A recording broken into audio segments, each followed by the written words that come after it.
MGNREGA gi center na fund thadokraba fawba ngasi fawba senfam sing release tawbidre haina Congress party na maral sirakle ngasi Manipur Pradesh Congress committee gi seram neke na phongdorakpada center na MGNREGA gi fund sing release tawkhor matong panchayati raj institution sing da yohangadabane adubo hariba senfam sing asi rural development and panchayati raj minister hamade BJP leingakna fazinduna thamle haina maral sirakle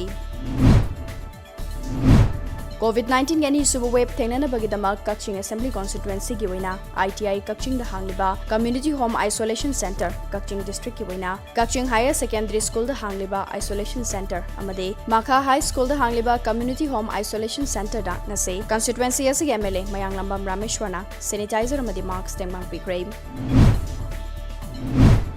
Assam ki hanagi health minister oirambata natana nedagi convener suiriba Dr. Himanta Biswa Sharma nase Assam ki taramangarak suba chief minister oina wasak lokre Assam ki governor Jagdish Mukhina Sarmabu office ngakpa amasung aron bangakpagi wasak lohonki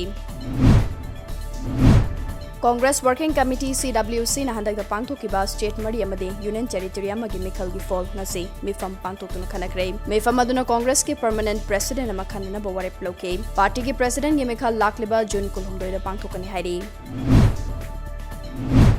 COVID kani suba wave lakpaka loinana ahanba face ki wina Tom TV ki staff tara ngasi COVID vaccine gi hidak kapthokre laingak na piriba SOP ngakna mi amaga labna phom thokpa changa mada lamna handuna hidak sing kapagi thabak chathari